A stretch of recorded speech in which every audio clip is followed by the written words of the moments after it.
بسم اللہ الرحمن الرحیم۔ سب سے بابرکت عورت وہ ہے جس کے اخراجات بہت کم ہوں۔ انسان بھی ڈستا ہے زہر ڈال کر لفظوں میں۔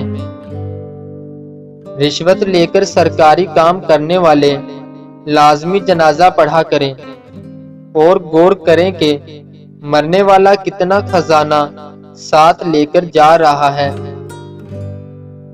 زندگی میں دو باتیں ہمیشہ یاد رکھو، نماز کبھی مت چھوڑو کیونکہ ساری برکتیں اسی میں ہیں، اور اپنی نظر کی حفاظت کرو کیونکہ گناہ کی بنیاد یہیں سے ہوتی ہے۔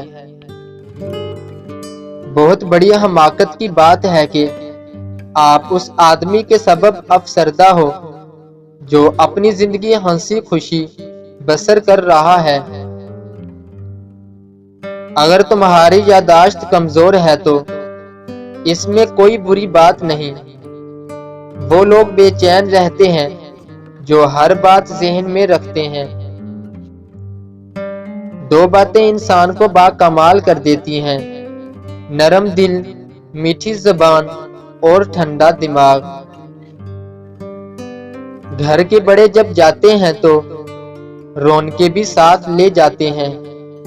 جتنا ہو سکے ان کی خدمت کیجیے۔ کسی کے برے سلوک کا بہترین جواب تمہارا اچھا سلوک ہے، اور کسی کی جہالت کا بہترین جواب خاموشی ہے۔ ایک عورت سے کھانے میں نمک تیز ہو گیا۔ شوہر کھانے کے لیے بیٹھا تو اتنا تیز نمک دیکھ کر غصے میں آ گیا۔ غریب آدمی تھا، 6 ماہ کے بعد مرغی کا گوشت لایا تھا۔ 6 ماہ سے دال سبزی کھا کھا کر اس کی زبان گوشت کھانے کے لیے بے چین تھی، مگر بیوی نے نمک تیز کر کے سارا سالن خراب کر دیا تھا۔ مگر اس نے بیوی کو کچھ بھی نہیں کہا اور چپ چاپ کھانا کھا لیا، اور کہا کہ اے اللہ تعالی، اگر میری بیٹی سے نمک تیز ہو جاتا تو میں یہ پسند کرتا کہ میرا داماد اسے معاف کر دے، میرے جگر کے ٹکڑے کو کچھ بھی نہ کہے۔ میری بیوی بھی تو کسی کے جگر کا ٹکڑا ہے، کسی ماں باپ کی بیٹی ہے، اور سب سے بڑھ کر تیری بندی ہے۔ اے اللہ، میں اسے تیری رضا کے لیے معاف کرتا ہوں۔ کچھ عرصے کے بعد جب اس شخص کا انتقال ہو گیا تو ایک اللہ والے نے اسے خواب میں دیکھا اور اس سے پوچھا کہ بھائی تیرے ساتھ کیا معاملہ ہوا؟ اس شخص نے جواب دیا کہ مجھے اللہ تعالیٰ کے سامنے پیش کیا گیا اور اللہ تعالیٰ نے مجھے میرے گناہ گنوائے کہ تو نے فلاں فلاں گناہ کیے ہیں۔ میں سمجھ گیا تھا کہ اب میں ان گناہوں کی وجہ سے جہنم میں جاؤں گا،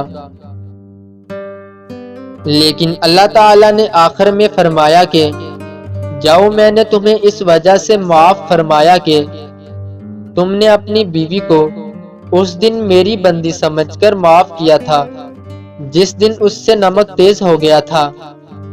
تم نے اس کی خطا کو میری رضا کے لیے معاف کر دیا تھا، تو جا، آج میں تم کو معاف کرتا ہوں۔ جب بیوی مسکرائے تو اس پر نظر رکھو، اس کی مسکراہٹ میں تم خود کو ہی پاؤ گے، اپنے گھر کی خوشیوں کو پاؤ گے، اپنا سکھ چین پاؤ گے۔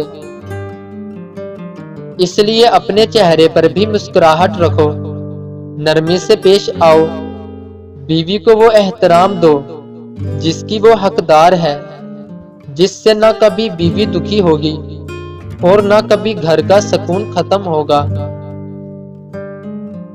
3 منٹ کی آسان تسبیح رات کو سونے سے پہلے عورت پڑھ لے، یا اللہ یا ولیو یا والیو۔ اس کے پڑھنے سے کچھ ہی دنوں میں رزق میں بے پناہ برکت ہو جائے گی اور رزق کی ریل پیل ہو جائے گی۔ رسول اللہ صلی اللہ علیہ وآلہ وسلم نے فرمایا کہ جو کوئی میرے کسی ولی سے دشمنی رکھے میں اس سے جنگ کا اعلان کرتا ہوں۔ زندگی سے ایک سبق جو سیکھا ہے کہ وفا تو سب سے کرو مگر وفا کی امید کسی سے نہ کرو۔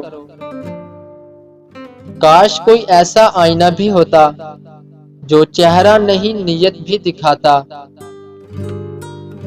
انسان کو اپنی بے بسی کا اندازہ تب ہوتا ہے جب وہ کسی کو دیکھنے کے لیے ترس جاتا ہے۔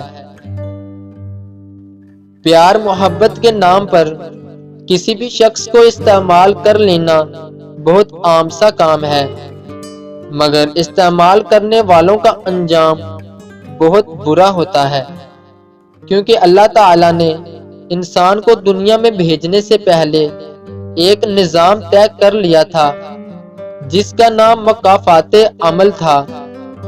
جزاک اللہ۔